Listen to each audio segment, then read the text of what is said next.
Asalaamaaleykum à tous et à toutes yi nga xamante ne yéen ñu taamoo di suivre sur LTC la télé citoyenne par vous pour vous et au plus près de vous dal leen ak jàmm ci seen émission culturelle comme ni ngeen ko xamee chaque fois dañu taamoo di invité di dalal ci suñu plateau benn artiste tey nag on a parmi nous un artiste pluridisciplinaire rappeur réalisateur kon Mass salaamualeykum. maaleykum salaam Samira. Merci d'avoir accepté notre invitation. waaw di kontaan bëgg ñëw ci plateau bi LTC pour la première fois. D'accord Mass si sa tur dëggantaan muy Mame Ass Seck. ñu xamoon la nga nekk rappeur ah jógee ci région Diourbel bokkoon ci groupe mythique Black Diamonds. Qui a fait fureur dans les années 2000. nekk réalisateur di liggéey ci ay télé yu mag fii ci Sénégal di réaliser aussi ay séries animées pour benn application bu tudd Wido temps yi ñu gis nga ñëwaat parmi nous ak benn série qui fait fureur ñëpp bëgg ko muy Doomi Gaynde. Mass, comment t'es venu cet amour, cette passion pour l'écriture et l'image? waaw bon d'abord sama tur dëgg mi ngi tudd mooy El Hadj Malick Seck. Donc, et j'ai l'habitude de signer Mame Ass Seck quand il s'agit de production audiovisuelle, de dessins animés ou bien de bande dessinée. Maintenant, MASS, moi, je suis rappeur, quoi. Donc, c'est trois personnalités que j'essaie de faire des séjours. Bon, je dirais que j'ai grandi dans une famille où le livre a été toujours présent, le livre et la bande dessinée. Parce que mon papa, RND, Cheikh Anta Diop à Diourbel. Donc suñu kër moom dafa abonné woon ay journal L'Express lu si bëri fa laa jàng dessiné sama grande sœur yi ak grand frère yi dañu am ay Zambla Strange ba pare bi may man dama jàng alxuraan laa njëkk a jàng war moon sax dugg école quoi parce que dama tudd El Hadj Malick Sy sama papa ne woon du ma dugg école mais comme livre yooyu ba may amee 10 ans maa ngi jàng alxuraan mais ma amee 10 ans mën naa lire mën naa bind après sama grande sœur yi ñu wax Fatou Seck ñoo wax papa bi ba convaincre ko bàyyi ma dugg école donc quand je suis entré à l'école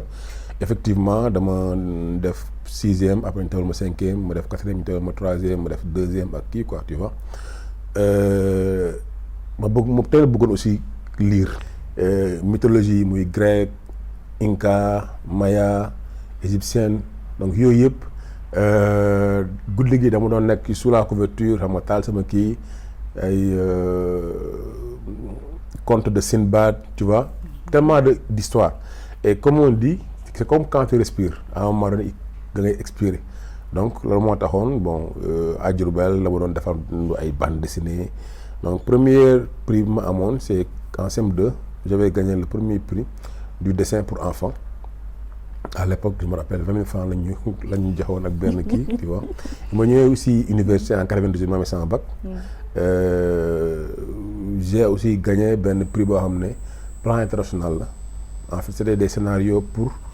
campagne contre le sida. Et j'avais écrit, mais je n'ai pas écrit, mais j'ai fait ce qu'on appelle un storyboard, mooy dessiner l'histoire. Et ki ko réalisé mu ngi tudd Fanta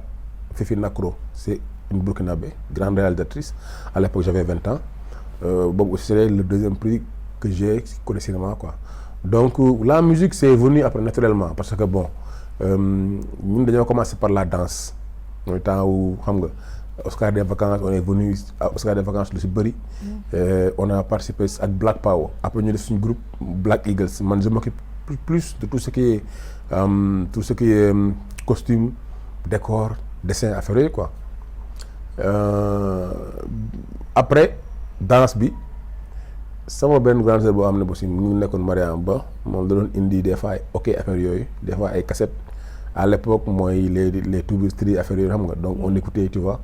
et mu ngi daal les lyrics yi xam nga man je me suis mis à écrire donc bi may démarrer rap en fait lycée la woon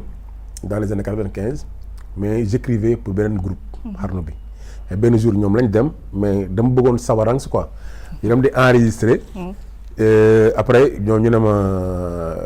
essayer xam nga ma def affaire bi gars yi ne ma par force da ngay bokk quoi à l'époque c'était si tape la woon quoi da ngay jël benn cassette ñaari cassette du moins da am benn tape da ngay dugal fii fii am instrumental nga dugal fi enregistré bu kii waxee pare après génn wax tu vois. Et c'est comme ça que je suis entré dans le rap tu vois. Et depuis lors aussi mais je n'ai jamais négligé les études parce que sama paa mi ngi waxee des rap moom c'est quelqu'un boo xam ne il est quand même assez c'est un intellectuel dans le temps que yaa ngi jàng xam nga tu peux faire ce que tu veux. Donc moo tax suma cursus jàng naa am bac S3 mais bac scientifique et technique ba mu ñëw mat physique tu vois. Et suñu kër boo xoolee ñun ñëpp bon man même mon petit frère moo defar musique gu mooy suñu caat musique gu Safuloo bi. bi ñu nominé woon moom mi ngi Nantes c'est un professeur de droit mais en même temps aussi il produit la musique il est signé chez Sony. Et à part Youssou Ndour, Baba Maal, Ismaël Lo, c'est le 4e artiste le plus écouté sur Spotify. Tu vois, les gens le connaissent, il s'appelle Rêve Salou Seck quoi. Donc on est dans une famille boo xam ne quand même tout ce qui est lecture, tout ce qui est intellectuel, tout ce qui est culture en général et aussi tout ce qui est musique xam nga bon on le fait quoi. ñu gis ne influence yëpp ak expérience boobu ba nga xamante ne tu l'as pris depuis le très jeune âge nga mélangé ko et puis cette année tu nous as sorti benn série ba nga xamante ne sénégalais yi ils aiment beaucoup ça et puis ils le suivent muy Doomi Gaynde. Que représente Doomi Gaynde pour toi et pourquoi avoir choisi ce type de série parce que je veux dire par là que quand on parle de Doomi Gaynde on parle d'Assane et de ses 2 amis c'est-à-dire des jeunes enfants yi nga xamante ne ils ont pour rêve le football et ils veulent gagner benn tournoi avec un prix de 1 million. J'ai un peu résumé rapidement. Mais que représente réellement cette série pour toi et pourquoi avoir choisi comme théâtre la banlieue? Waaw bon Doomi Gaynde processus la. Il y avait plusieurs histoires yoo xam ne bind naa ko yoo mën def série. Bon première bi mooy Division X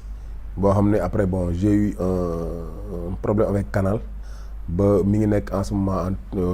en procès tribunal de grande instance. Sakho et Mangane mooy Sakho et Mangane quoi tu vois.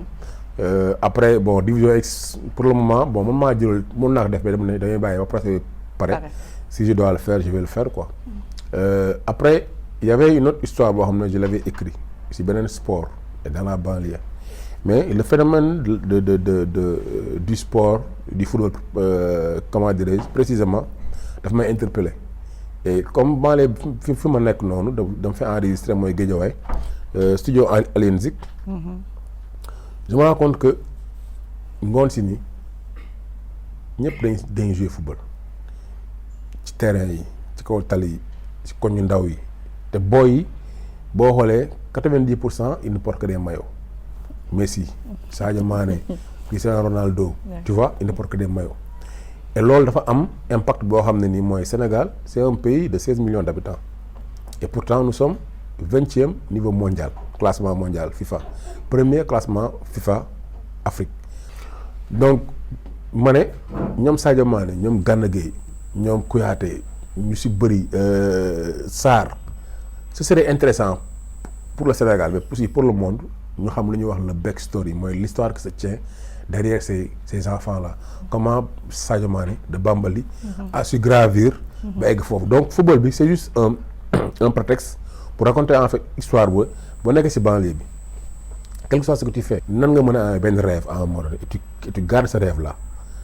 xam nga mun roog rugby nga téye bal bi di daw précarité mooy pauvreté ñëw nga mbëkk ko xam nga violence drogue yëpp nga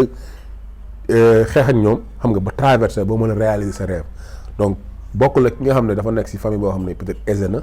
on lui pave un peu le chemin à coup de peut-être argent fayal ko li yow loolu lépp da nga ñafe ba fi ngay egg. Donc loolu il faut au-delà du talent il faudra une personnalité pour mën a garder ses rêves. Donc c'était ça que je voulais raconter dans l'histoire de kii et puis banlieue bi man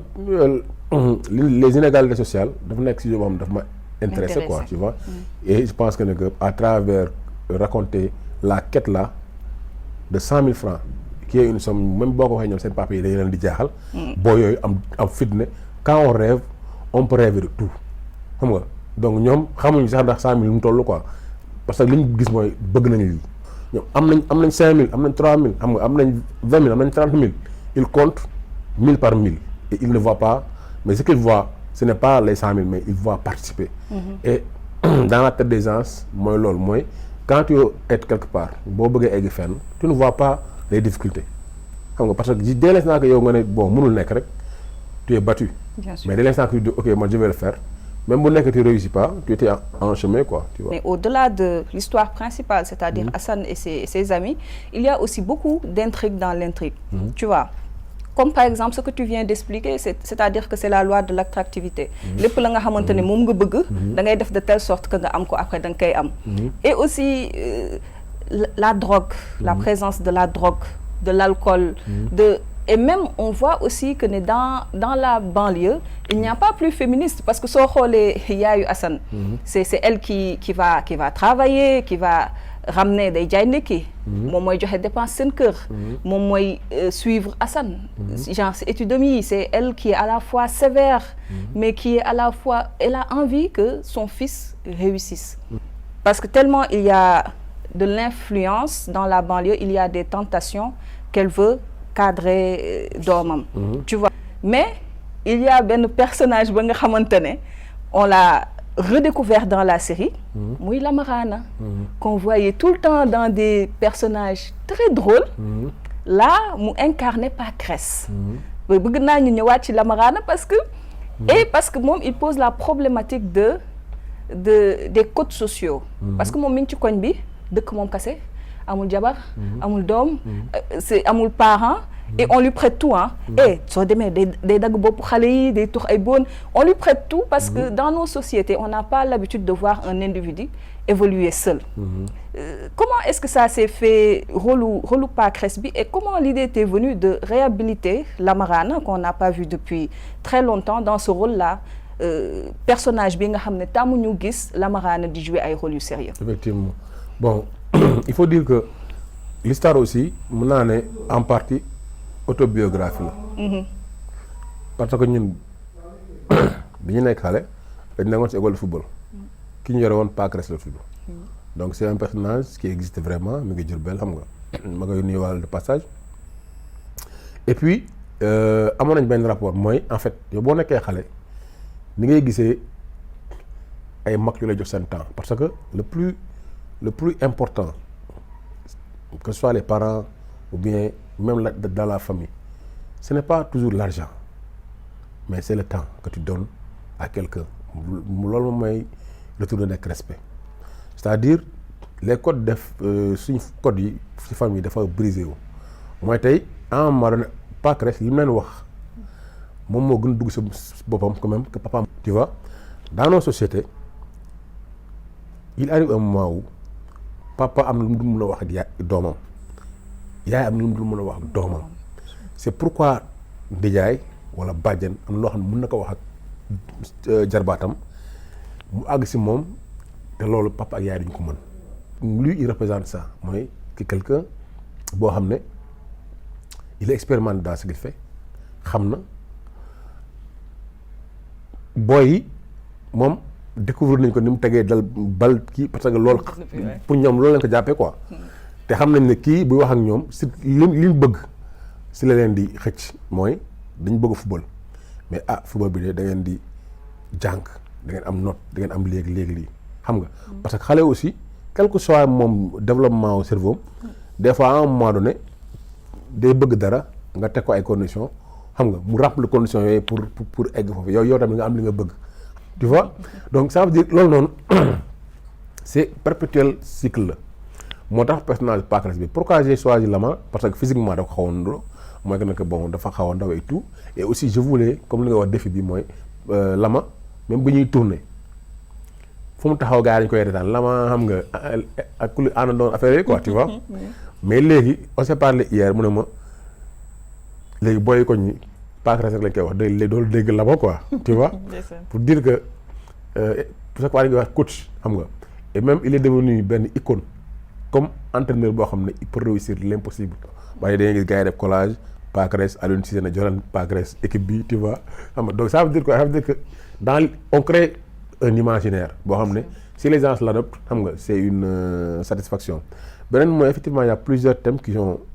été abordés dans la série. Mooy yaay ji en premier ak ak doom bu jigéen bi comme yow li nga wax c'est-à-dire yaay ji dafa nekk jigéen boo xam ne comme débat bi léegi féministe la ak féminisme la xam bu commencé. Moi, je sais pas pourquoi j'ai prononcé le mot. En fait xam nga féminisme dafa am féminisme je dirais que dañ ko war a tropicaliser parce que les sociétés sont différentes. Bien sûr. li nga xam ne nii européens yi mën nañ ko exiger wala mën nañ ko revendiquer africains yi am na loo xam ne ñoom mën nañ ko revendiquer mais tout en sachant aussi ñoom li nga xam ne nii seen société noonu la baaxoowee. et valeurs yooyu dañ ko fi fekk li nga xam ne mën na évoluer ñu évoluer ko moo tax boo xoolee xale bu jigéen bi moom elle a juste peur parce que gis na jëkkër ji jàng na mais liggéeyul donc doom ji football bi moom gisul sax ne comme yaay Sadio Mané bëgg loon mu football parce que ñoom pour ñoom jàng da nga war a jàng après nga nekk prof wala nga nekk ministre wala nga nekk fonction publique quoi tu vois c'est comment c'est ñoom noonu la ñuy gisee réussite mosuñu gis réussite doo xam ne da ngay kase code yi nekk leneen quoi donc moom en fait da ngay gis koo xam ne ni à travers Assane di ko yuuxu di ko tere mu génn di ko kii c'est day manifester amuuram parce que pour moom Assane xamul si li muy dugg effectivement Assane xamul si li muy dugg parce que combien de personnes on a vu boo gisee benn Sadio Mané mais y a 1000 personnes yoo xam ne ni comme Sadio Mané la qui n'ont pas réussi. Bien sûr, bien sûr. Donc risque boobu moo tax ku football wala ngay def beneen passion boo xam ne nii dafa éphémère à un moment na koy bàyyi jàng moom c'est la base pour man képp war na am au moins bu nekkul bac war nga am BFEM. même booy dem mécanique BFEM boobu ngay am da lay permettre sa ouverture d'esprit ak keneen ki nga xam ne jàngul bu nekkee compréhension bi nga ko am ci école da koy renforcer moo tax jàng c'est un impératif ku mën di doon war nga mën a jàng ba sa capacité dafa muy am yàlla nag mayul ñëpp ñu tolloo xel mais fu la sa jàng mën a may nga toll fa da nga fay toll après lépp looy liggéey di nga gis ne di nga am avantage par rapport ak ki ko deful donc yaay ji dafa représenter une femme qui sait être vraiment très battante parce que xaarul dara xam nga li muy am da koy def ci doom mi amul beneen kii quand on la regarde tout le monde dit qu'elle est belle. Très belle. Elle est très belle. Ah oui. buñ ko maquillé woon wan ko kii da ngay gis ne c'est une très belle femme mais ñoom à un moment donné elle abandonne tout talatuñu dara da ngeen di xool doo gis sax féminité ci ñoom parce que mooy comme ñiy jaay jën xam nga yeewu xam nga fajar dem kii ak yooyu xam nga tellement que ñoom elles ne vivent plus qu'à travers leurs enfants tu vois donc ñoom léegi dañ def croix ñoom seen beauté bu seen doom rafetee sax ñu def lu ba rafet sax ñoom si la ñuy kontaan que ñoom ñu def lu ba rafet tu vois donc te loolu leen ko teg mooy dañ nekk si conditions yoo xam ne am na yoo xam ne mëntuñ ko elles font le choix maintenant de se sacrifier pour leurs enfants xam nga peut-être que ñoom peut-être dinañ fekke wala duñ fekkee mais bëgguñu peut-être li leen dal peut-être mu dal seen ay doom xam nga ñu gis koo xam ne aussi mooy doom jigéen ji si tu ne prêtes pas attention mais Adja on la voit toujours faire quelque chose elle ne reste jamais assise ak portable mu def nii dafay raxas dafay togg dañ koy yónni dafay bale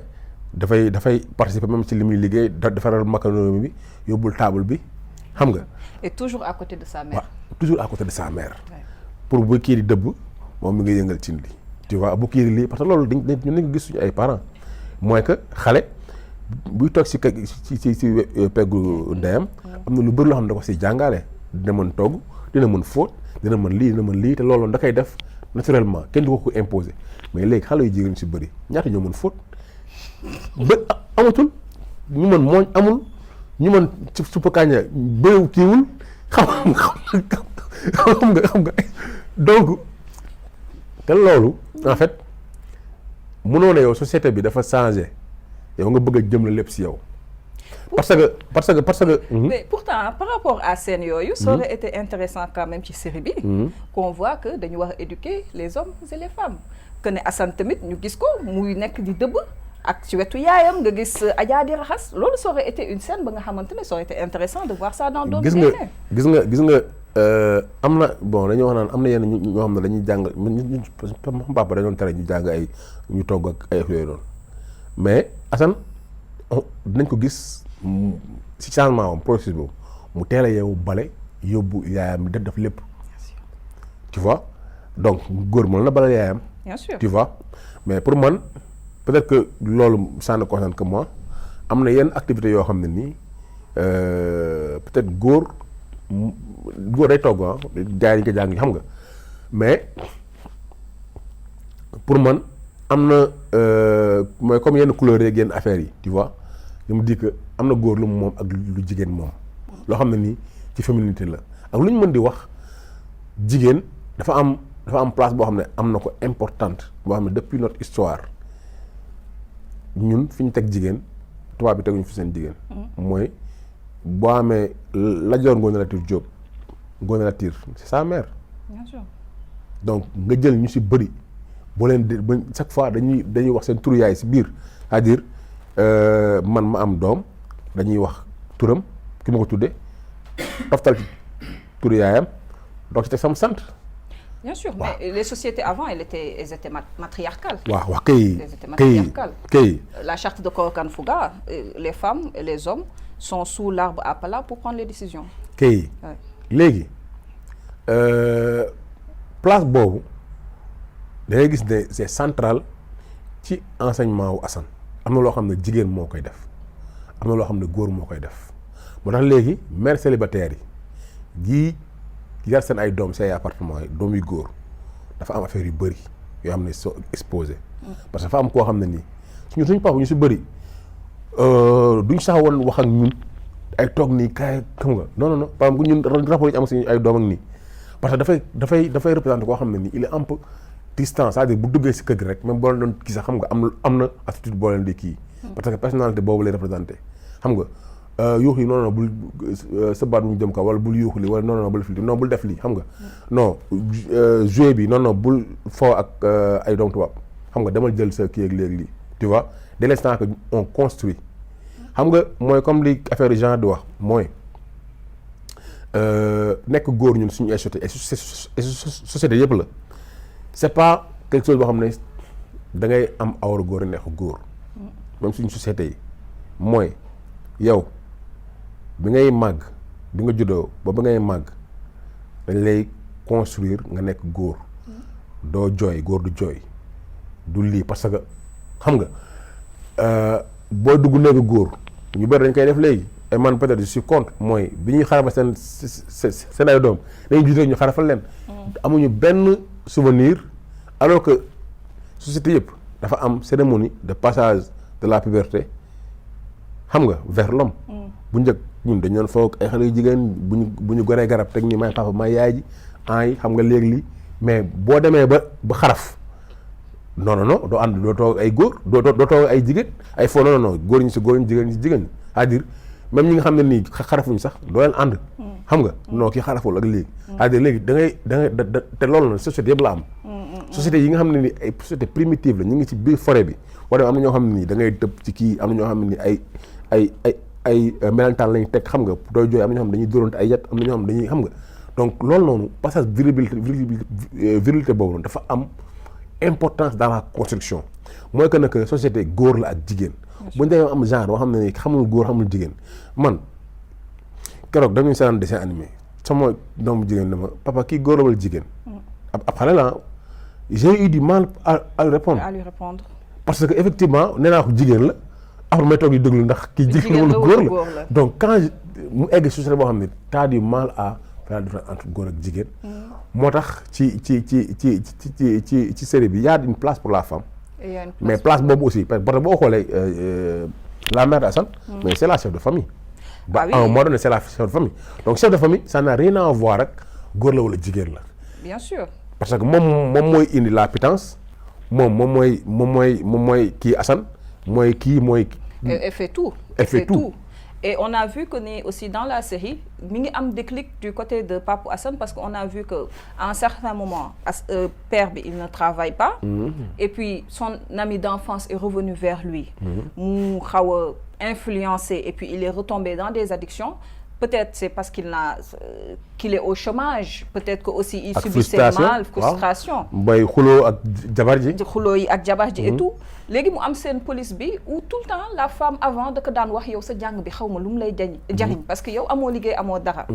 Et sen police bi mu ñew parce que moi quand police bi quand j'ai vu ça j'avais un peu du mal. Je me suis dit mais xana mass sañul def li xalé yi nañu interroger.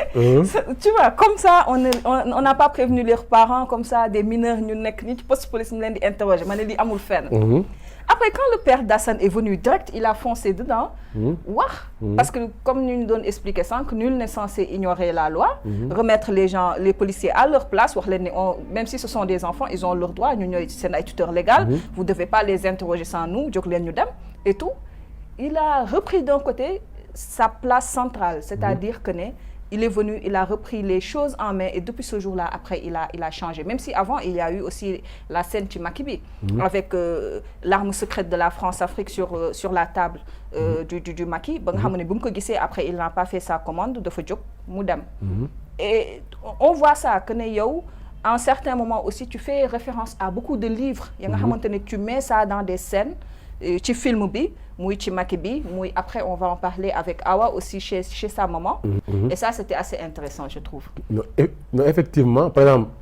crèche, amna fa xam ne dina fa. On sait que le football la xam.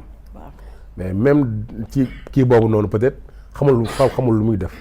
Mais kii dafa ñëw ana xale yi kii automatiquement mu foncé. Ça veut dire quoi? Ça veut dire que le courage c'est la connaissance. Quand tu connais, tu es courageux parce que xam nga li ngay def, tu vois. Quand tu es dans le doute da ngay hésiter, tu n'es pas courageux. Bu ñu la waxee dara sax xam nga après da ngay réfléchir avant ngay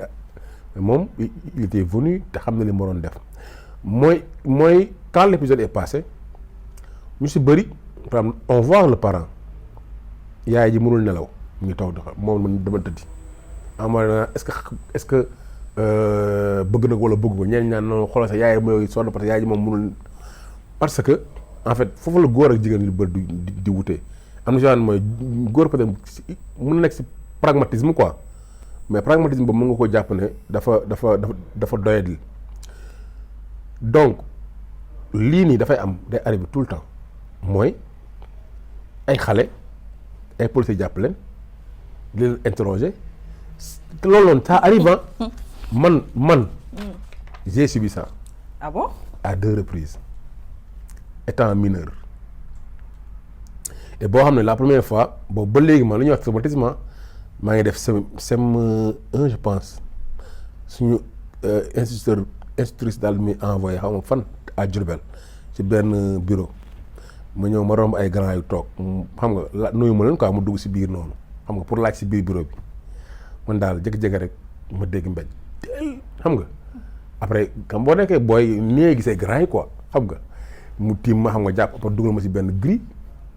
tëj ma te fekk fu nekk boobu foofu renseignement généraux la woon. Il m'a laissé là-bas au moins 3 heures de temps. Imagine un enfant boobu ma defaguma CM2. Après muy nekk fa di yuuxu di kii lii après mu tëj ma après ñuy reetaan après ma dem tu vois loolu après waxuma ko sama kii waxuma ko kenn quoi. Et quand j'y pense ñooñu peut-être tey ay paa lañ. Imaginez yow policier nga nan ngay mën a jàpp xale boo xam ne peut-être amagul 12 ans nga mbéj ko tëj ko pendant 3 heures de temps ci benn chambre bu benn cellule bu noir xam nga la seule entrée de lumière moom parce que comme xale la da ngay gis fële de loin après nga tëj ko après ngeen di retaan tu vois xam nga ça c'est extrême tu vois et pourtant c'est arrivé donc pour dire que ne que policiers yi dans la banlieue mais dañuy abuser. Et chaque jour, on entend des histoires, et ces histoires-là, duñ am épilogue. Après, day jékki-jékki rek ñu arrangé ko mu jeex wala kenn du ko dégg. mooy comme boutiquier bi nga xam ne filmé na benn truc je pense xaw ma yëmbal la xaw ma le gars mu gis gars yi di ñëw mu teg téléphone am filmé gars yi ñëw dugg si compteur am dóor ko kii ko après yóbbu ko si loo xam ne c'est illégal ak beneen boo xam temps yi mi ngi def ay témoignages l'ASP vient et lui donne un coup comme moom ni mu ko raconté mu am fissure au niveau de la lèvre xam nga après ñu koy jéem a nëppal parce que police boobu mooy la police qu'on a hérité, c'est la police coloniale mooy police répressive boo xam ne à l'époque les spahis comme on les appelait ñooñu ils avaient affaire à des hommes qui n'avaient pas de droit mooy les indigènes. da ngay romb tubaab nga xool ko neexu ko mu woo benn spahi mu jàpp la dugal la dóor la ba après génn la amul droit amul dara donc moo tax suñu parents yi tey bu ñu déggee ñun ñu ngi jàkkaarloog policiers yi dañuy tiit parce que ñoom alkaati lañ leen wax alkaati bu yi du bàyyi dóor xam nga pour ñoom comme si dóor si alkaati la bokk tey boo jàkkaarloog policier nga ne ko amoo droit dóor ma day doon paradoxe parce que loolu noonu c'est tellement que dafa nekk ci bopp nit ñi que ne policier mën na la dóor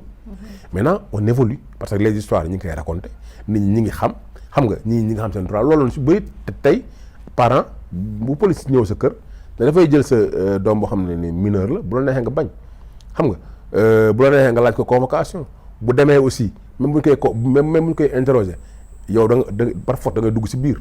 parce que boo duggul si biir mën nga ko constater mën nga leen porter plainte donc nit ko bu ko xamee mu xam ne commissariat bi wala commissaire bi kii yaay ji même bu nekkee moom la dégg France danaa ne ko kii de mënoo koo laaj te man mi nga xam ne man maay tuteur am wala man maay kiiwam yaayam nekkuma fa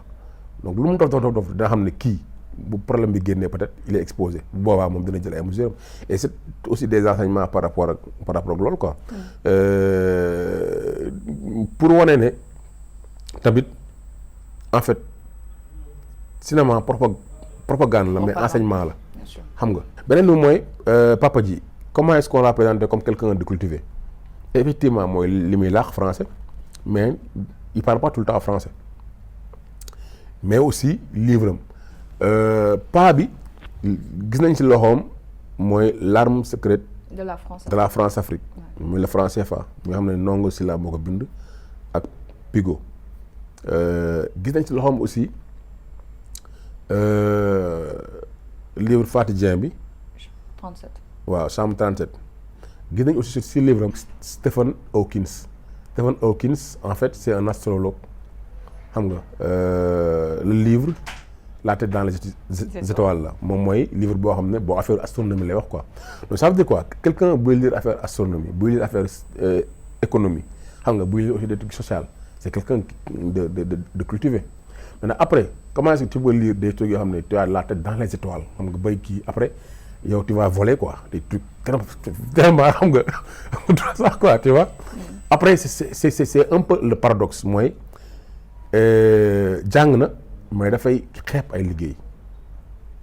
et en général ñu ci bëri day am loolu da ngay jàng ba nekk dara xam nga incarné dara mais yow tey pour nga def manœuvre doo ko bëgg parce que yow loolu noonu dal day wàññi sa daraja waroo liggéey manœuvre waroo liggéey li waroo liggéey lële xam nga alors que boo nekkee góor nekk chef de famille quel que soit la sa jabar di indi yow la yàlla teg nga dundal sa jabar ak sa njaboot même booy xëy tey di dem ville di wàññi kii rek après ngoon nga ñëw mais amoo droit nga xëy toog doo xam fan la sa jabar di jëlee li muy kii xam nga wala nga teg ko lépp quoi et on a voulu montrer mooy déclic bi bu amee mu gis doom ji fu muy dérivé te mu bëgg na doom ji mu gis jabar ji mu gis xam nga un peu sa famille qui part à kii moom il se dit que il doit se ressaisir et que il prend sur lui et il fait mu dem di def maçon quoi. Et la même chose comme tu as dit les livres aussi dafa nekk loo xam ne nii man j'y tiens parce que TikTok dama siy dugg de temps en temps mais mun naa ne une fois par 15 jours wala des fois une fois par un mois parce que drogue la réseaux sociaux léegi drogue la TikTok day gis nga def nii rek tu vois mais loolu et puis c'est tellement court que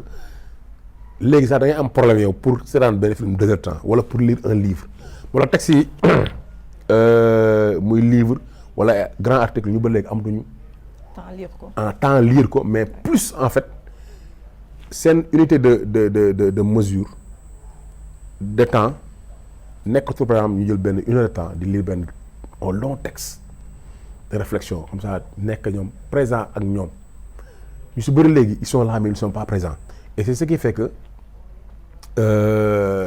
dans le film je fais beaucoup la promotion des livres et la promotion des livres que j'ai fait en fait muy Fati wala muy Ndongo ñoo xam ne après bind nañ ko Twitter wala après woo nañu ma félicité ma c'est pas de la publicité mais c'est un parti pris pour dire aussi que on parle de football mais aussi on parle de culture générale tu vois et que yenn yi boo ko bëggee xam il faudra nga dem essayer xam l'histoire là qui se cache dans le livre. Dans le livre bon. instant yi on va peut-être balaa ñoo jaar ci rubrique bi finir ak sama personnage préféré c'est sama personnage préféré muy Reetaan et man quand j'ai découvert le personnage de Reetaan il m'a tout de suite attiré parce que benn personnage la ba nga xamante ne dafa fantasque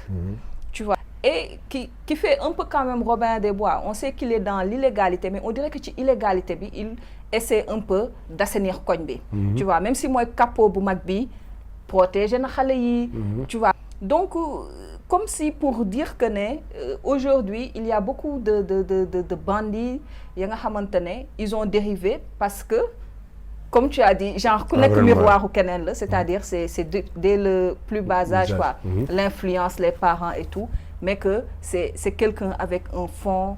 énorme le personnage de Reetaan. Oui. Quand tu parles de fond énorme mooy le travail qu'on fait sur lu ñuy wax la construction des personnages mooy séries sénégalaises yi en général bu ñu lay woon bandi dañ lay indil benn oto bu noir costume vert noir fumé waaw buy wax xam nga la mission les dossiers xam nga diis waaw affaire yooyu quoi tu vois alors que par exemple boo seetaanee Narco mooy Pablo Escobar mën nañu wax ne peut-être le plus grand bandit tu vois de ce monde quoi on le montre biir bu ngand xam nga day yeew toog ci fële ci kii bi def nii xam nga donc ça ne fait pas vraiment peur mais on te montre ce qu'il fait tu as peur et loolu mooy le charme mooy à chaque fois tu vois Pablo muy wax ak kenn yow tu as peur parce que yow tu te dis que le gars kii muy waxal nii kii xamu ko en fait yow tu as peur pour la personne qui parle avec Pablo parce que bu gisee Pablo il sait pas de quoi est mais yow tu sais de quoi Pablo est capable donc Reetaan même moom buy reetaan ñeneen ñi du ñu reetaan parce que en fait je ne sais pas da nga war a reetaan wala waroo reetaan c'est comme moom rek mooy reetaan dañ lay wax ne un bon personnage wala un bon méchant moom lañu kii si muy livre wala lu mu mën doon mooy quand personnage boobu te pour interroger sa personnalité est-ce que baax na wala bon na donc Reetaan aussi c'est un peu ça mooy que l'apparence ça te fait plutôt rire xam nga mais tu sais lépp lu ñu wax ci Reetaan tu sais que c'est un bandit boo xam ne même Jo qui a fait peur à la maman ba mu nekk Jo daal duggaat ci néeg bi foofu ñëpp ragal Jo dafa ragal Reetaan kon policier ragal Reetaan donc Reetaan nan la war a mën a def xam nga donc c'est pourquoi on a fait le kii là et c'est comme je dis aussi c'est un parti pris mooy personnage bu ñu ciy def dañ koy kii togg ba ay waxam ay jëfam lépp lu muy wax ci dialogue yi day raisonner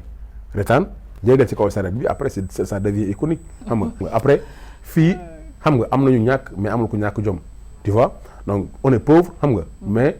on a notre dignité tu vois et un bandit qui parle de dignité après ça fait genre bandit est-ce que am nañ dignité non te loolu en fait il faut être je dirais pas dans la banlieue mais il faut être dans le truc pour le comprendre tey mën nga gis par exemple benn jigéen boo xam ne jigéenu guddi la kuy génn guddi les gens disent que ils pensent que ñoom peut-être kenn amoo ci dignité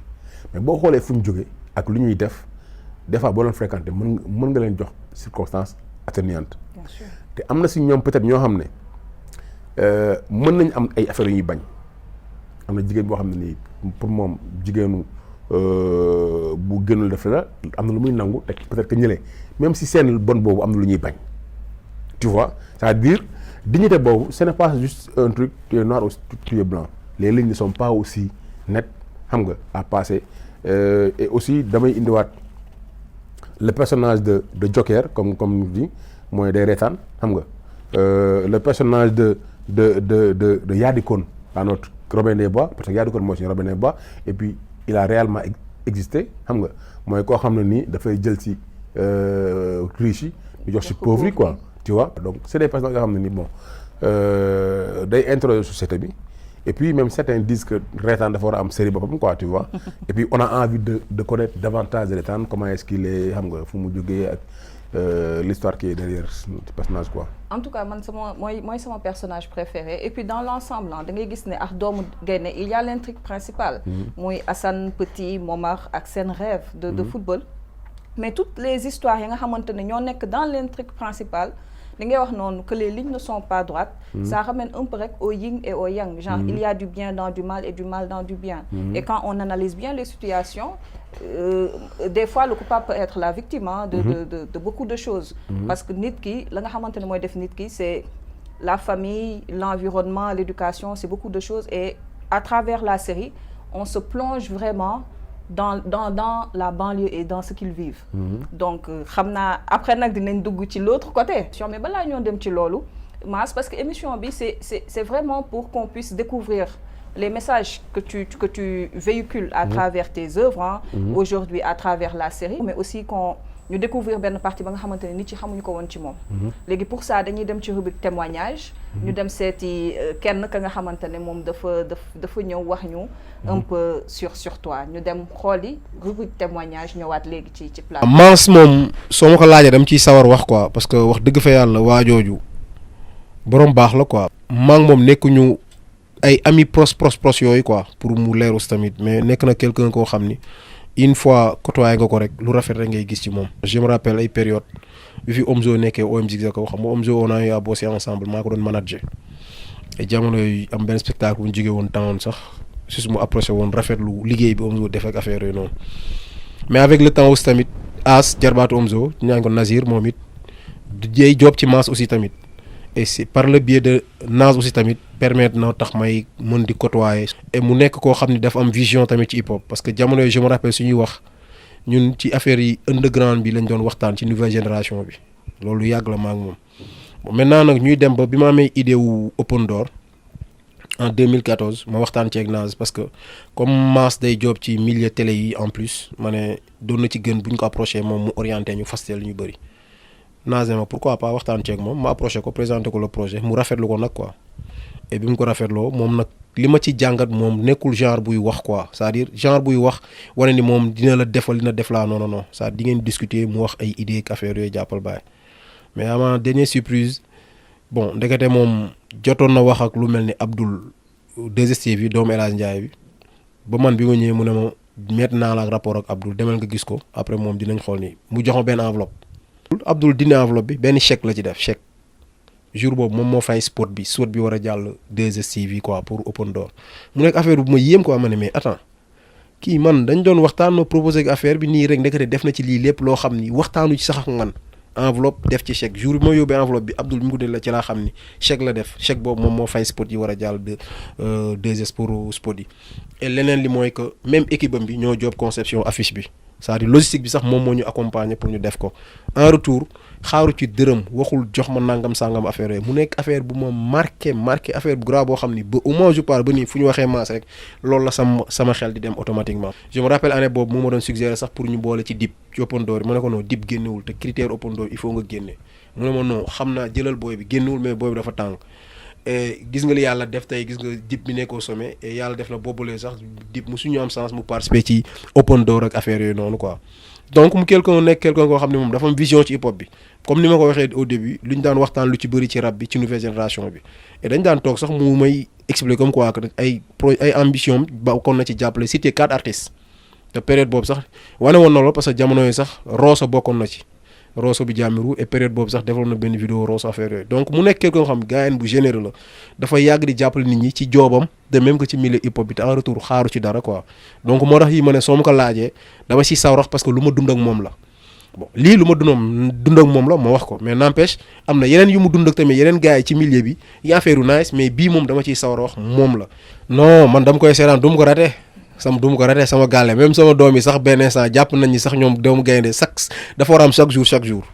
wax naa ko keroog sax ci commandé nee naa ko man damaa dem ba dama am problème booy foog nañ ne doomu gaynde chaque jour lay war a am quoi dem nañ ba ñuy toog di ñaxtu ne affaire bi par samedi dafa yàgg quoi mais daal li ma mën mooy ñaanal ko yàlla et tamit di ko gën a ñaax mu gën a góorgóorlu tamit quoi tamit beneen affaire mooy ñu nit en tant que ay sénégalais tamit gis nañ ni muy sonneeg li muy def par rapport ak ci affaire ci milieu bi mu nekk ci affaire audiovisuel ak nangam sangam ak affaire yooyu donc jusqu'où ñu ñaanal ko ci accompagner ko ci mais daal li ma ci mën a seede li ma ci mën a wax te dund ko ak moom c'est un gars généreux un gars discret quoi. Donc on a fait ce choix-là sur Bamba parce que bon comme il a dit dans le témoignage vous êtes pas très proche mais tey jii ñu bari ña nga xamante ne laaj nañ leen sa digganteeg Mass ku nekk am na ci anecdote. C'est-à-dire que aujourd'hui on aurait pu prendre une personne ya nga xamante ne vous êtes tout le temps ensemble voilà quoi vous êtes tout le temps ensemble mais da nga am aussi impact ci beaucoup de personnes qui sont dans le milieu hip-hop et on a eu beaucoup d'anecdotes on a eu vraiment du mal à choisir et moom anecdote moo tax ñu choisir ko et donc des fois noonu nañuy mën a nattee nit ki su fekkee ne des gens ya nga xamante ne ils sont pas très proches mais am ngeen benn quelque chose de fort xam ne jot ngeen ko dund yéen ñaar ci milieu bi waay. En fait, quand tu aides quelqu'un, pour moi, tu t'aides toi-même. Et société bu ñu nekk société boobu la quoi. C'est-à-dire on doit construire une société. On ne doit pas être égoïste. muy ci xam-xam muy ci moyen boo xam ne ni mën nga ko. Et je dis des fois aussi je dis non ñu si bëri am na ñoo xam ne sax dañu may mere parce que je dis non parce que. man su ma sentir dama koy def su ma naan dara je te dis non tu vois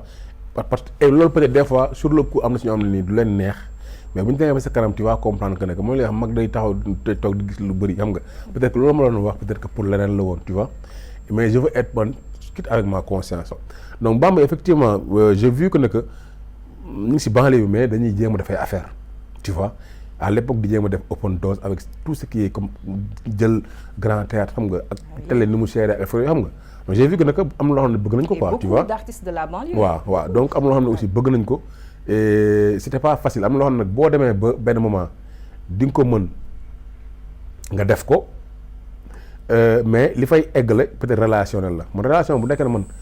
am naa un moment boo xam ne peut-être bëggoon naa loolu mais man peut-être ñun on n'a pas eu cette comment dire avantage boobu wala opportunité boobu noonu su nekkee ne je peux en faire profiter à certains je le fais loolu pour man ce n'est rien du tout parce que en tant qu'artiste on doit rêver ñuy gis ay artistes yu bees et que du seulement dans le truc peut-être hip-hop boo xam ne si laa nekk mais à la télévision wala yeneen ak yeneen pour man même en partageant une connaissance on apprend et que aussi doo nekk koo xam ne da ngay ragal ñu xam say limites mooy man ragaluma ñu xam ne Mass mënul lii ci montage wala ci caméra wala ci non mais boo nekkee di partager connaissance chaque fois da ngay gën di jàng. Bon on va peut-être finir un peu ci fond série bi avec l'apparition de Booba et de Papy le meilleur joueur parce que lui il est dans son petit confort et tout et on commence à voir les clivages que ne boy yi genre ils sont dans un milieu qui n'est pas facile et qui aussi mi ngi ci beneen milieu ba nga xam ne il est surprotégé par son père qui croit que su dul doomam du nekk doomu keneen tu vois du nekk doomu baadoola et ça a montré aussi le contraste de ces deux Sénégal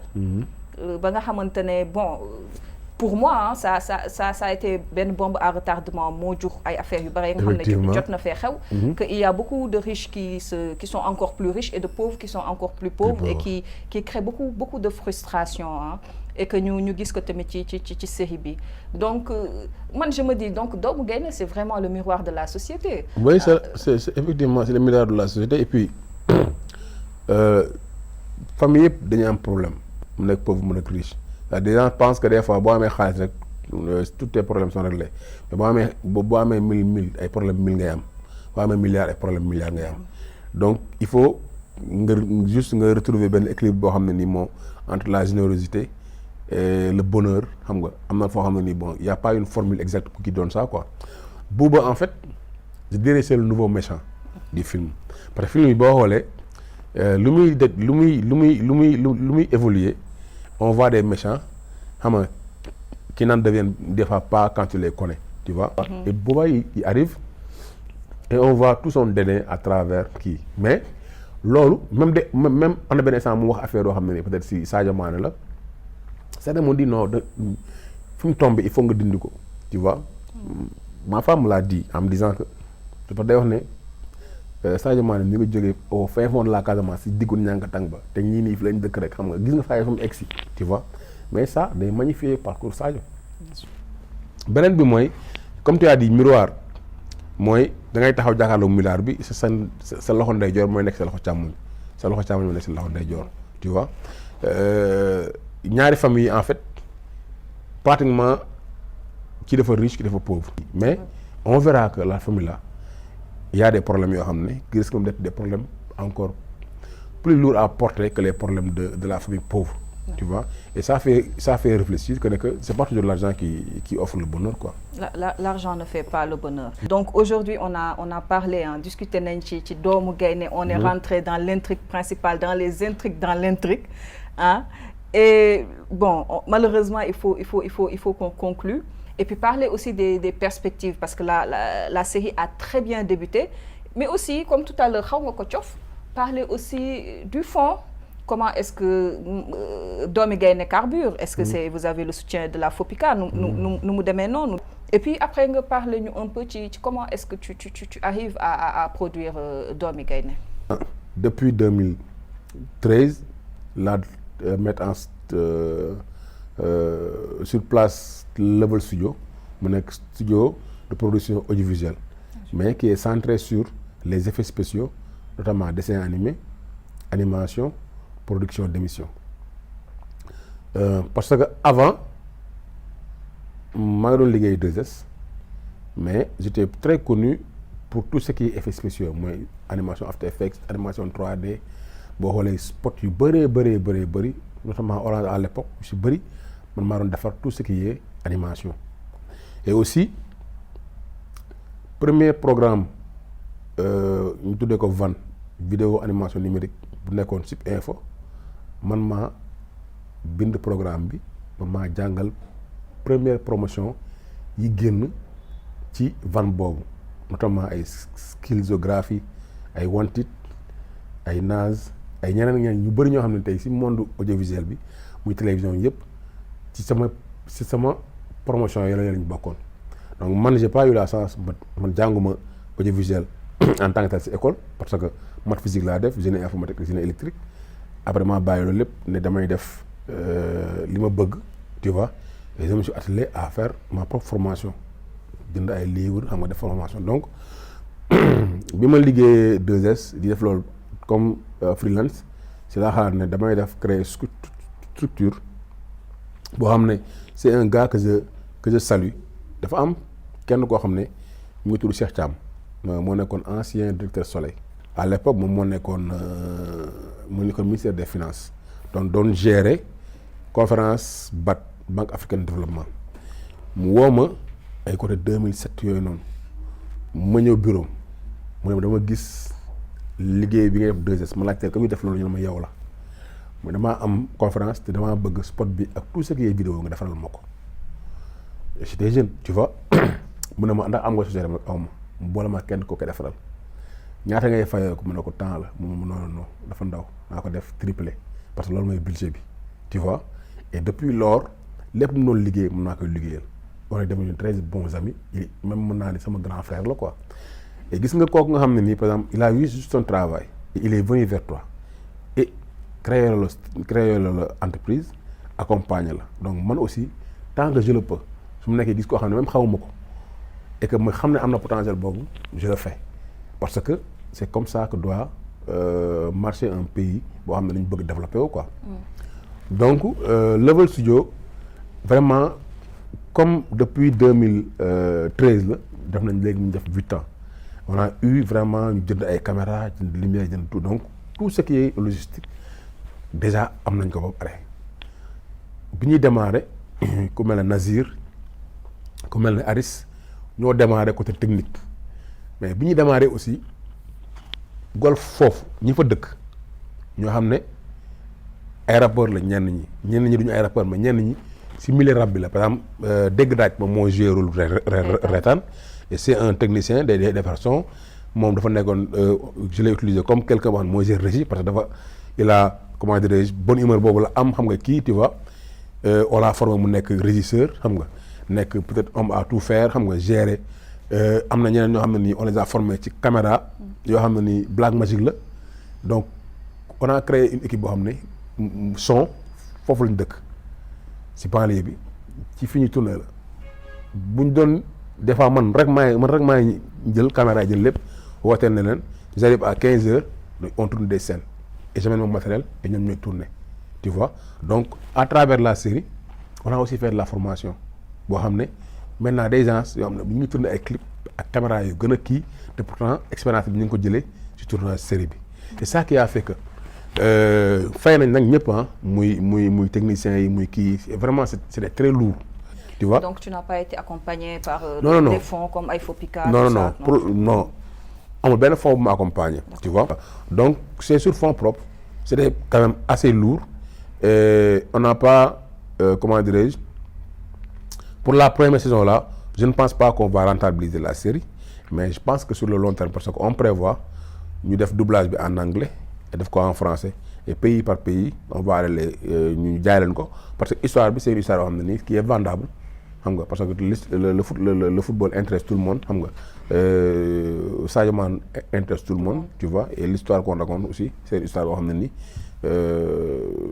quête la quoi et quête tout le monde peut comprendre quoi. Tout le monde peut comprendre waxtu bi nag daf nañu MASS xanaa ñu bàyyi la nga joxe ce dernier mot pour l'émission. waaw donc di kontaan ci kii bi vraiment on a eu le temps de faire le tour parce que j'aime ce genre d'émission yoo xam da ngay toog sur la réflexion et puis aussi di leen encourager par rapport ak LTC c'est une télé boo xam ne nii bon c'est la bienvenue parce qu'on a besoin de diversité mais surtout de télévision boo xam ne nii dafay jàngal di yëkkati citoyen bi xam nga vers des choses yoo xam ne plus conscient de ñoom ban rôle lañ mën a jouer s'ils sont bien au fait de ce qui se passe dans le monde. waaw ñu ngi lay remercier aussi Mass ci accessibilité bi et puis aussi d'avoir répondu présent à l'invitation en tout cas ce fut une très belle entrevue on va dire ça comme ça